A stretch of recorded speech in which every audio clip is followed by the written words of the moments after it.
সন্তান আমার কাছে পড়তে পাঠাইছেন মক্তবে, কিন্তু মক্তবের যে ঘরে ছাদ ছিল, ছাদ বসিয়া আপনার 12 জন সন্তান জায়গায় মরে ইন্তেকাল করেছে।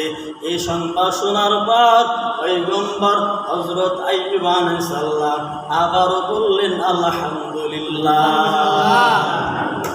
এবারও শুকরিয়া আদায় করলেন, আল্লাহ তাআলার নাশুকরি করলেন না। ইমাম সাহেব গেলেন, পয়গম্বর আইয়ুব আপনি কেন আপনার সন্তানের ইন্তেকালের খবর শোনার বরাবর শুকরিয়া আদায় করলেন? বলে, আল্লাহ তো আমাকে সন্তান দান করেছেন, আল্লাহর দেওয়া আমানত ছিল, আমি কোরআন শিক্ষা দিতেছিলাম, কিন্তু সন্তানগুলো কোরআন শিক্ষা করতে গিয়া আল্লাহ চাইছেন তাদের এইভাবে মৃত্যু হবে, তো তাদের ইন্তেকালে আমি আইয়ুব নাখুশ হই নাই, না শুকরগুজার হই নাই, তাদের ইন্তেকালেও আমি আইয়ুব আল্লাহ তাআলা শুকরিয়া আদায় করেছি। আমার আল্লাহ তাআলা এত আইয়ুব আলাইহিস সালামের শুকরিয়া আদায় করার কারণে আল্লাহ তাআলা পয়গম্বর হযরত আইয়ুব আলাইহিস সালামের উপর আরো বেশি খুশি হয়ে গেলেন, কিন্তু শয়তান নারাজ হয়ে গেলেন। খেয়াল করে শুনেন, তারপর আবার চিন্তা করলো এমনি আইয়ুবের ক্ষতি করা যায়, মাল ক্ষতি করে পাইলাম না, আইয়ুব আল্লাহ শুকরিয়া আদায় করিয়া পরীক্ষায় পাস করে ফেললো। সন্তানের ক্ষতি করলাম, সন্তানের ক্ষতি করার পরও আইয়ুব আলাইহিস সালাম আল্লাহ তাআলা শুকরিয়া আদায় করিয়া পরীক্ষায় পাস করে ফেললো। আমি তো আর পারলাম না, শয়তান বিভিন্ন খাত বের করতেছে কেমনে পয়গম্বর আইয়ুব আলাইহিস সালামের ক্ষতি করা যাবে।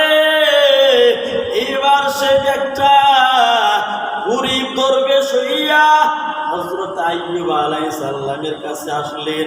আসিয়া বলতেছে, আইয়ুব আমি তোমার কথা শুনেছি, তোমার মালের ক্ষতি হয়েছে, সন্তানাদের ক্ষতি হয়েছে, আমি একটা দরবেশ, তোমার অনুগত, তোমার ভক্ত।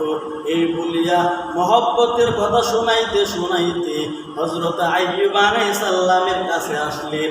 কাছে আসিয়া পয়গম্বর হযরত আইয়ুব আলাইহিস সালামের এক কানের ভিতরে একটা ফু দিলেন, টের পাইলেন না, আরেক কানের ভিতরে একটা ফু দিলেন, টের পাইলেন না।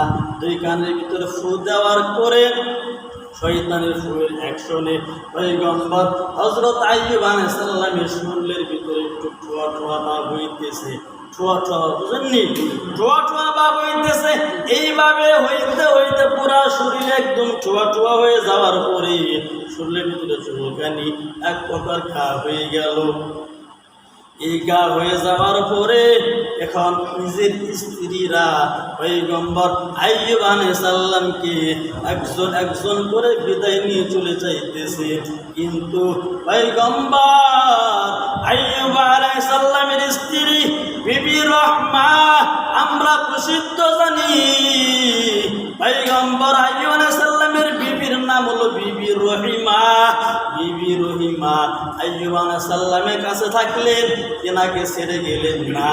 এদিক দিয়া রাজমহলের সমস্ত কর্মচারীরা বিদায় নিয়ে চলে গেল, কারণ এখন তো আইয়ুবের মাল নাই, ধন সম্পদ নাই, আমরা কি নিয়ে থাকবো, সবই তো ধ্বংস হয়ে গেছে।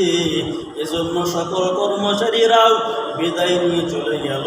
কিন্তু সবাই যাওয়ার পরে কিন্তু বিবি রহিমা আইয়ুব আলাইহিস সালামকে ছাড়িয়া যান নাই। এমন অবস্থায় শরীরের দুর্গন্ধ চতুর্দিক দিয়া সরিয়া গেল, সমাজের মানুষেরা থাকতে পারতেছে না। বলে, আইয়ুবকে এখান থেকে সরিয়া যাও, আইয়ুবকে আমাদের এই সমাজের ভিতর আর থাকতে দেওয়া যাবে না। যারা আইয়ুব আলাইহিস সালামের প্রতি ঈমান আনছিল তারা বলতেছে, আইয়ুব যদি সত্যি নবী হইতো তাহলে কি তার এমন রূপকে আল্লাহ তাআলা দিতেন? আইয়ুব তো সত্য নবী হতে পারে না। তার কিছু আইয়ুব আলাইহিস সালামের যারা কৌম ছিলেন, উম্মত ছিলেন, তারা এই কথা বলিয়া আইয়ুব আলাইহিস সালামকে দূরে সরাই দিলেন।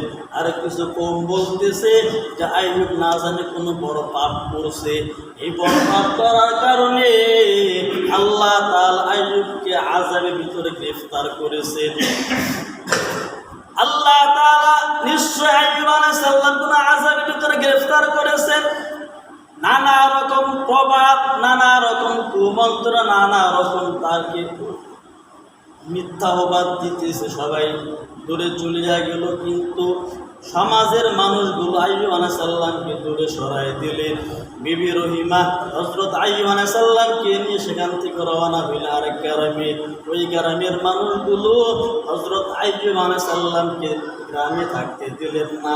এইভাবে 7 গ্রাম ঘুরিয়া একটা জঙ্গলের ভিতরে আশ্রয় নিছে। সমাজের কোথাও ঠাঁই পাইলেন না হযরত আইয়ুব আলাইহিস সালাম। ওরে আল্লাহর বান্দা যুবক, আপনার আমার যদি কোনো অসুখ হয়ে যায় দেখবেন স্ত্রীও দূরে সরে যাবে, সন্তানরাও দূরে সরে যাবে। এই করোনা মানুষকে বুঝাইছে, করোনা নামক রোগ হওয়ার কারণে বাবাকে সন্তান ভুলিয়া গেছে, মা বাবা সন্তানকে ভুলিয়া গেছে, কেউ কারো কাছে আসে নাই, সবাই সবাইকে দূরে সরাইছে। ঠিক কিনা? এই করুণার ইতিহাস ঠিক তদ্রুপ হযরত আইয়ুব আলাইহিস সালামকে সকলে এইভাবে দূরে সরাই দিয়েছেন। জঙ্গলের ভিতরে যাবার পর পয়গম্বর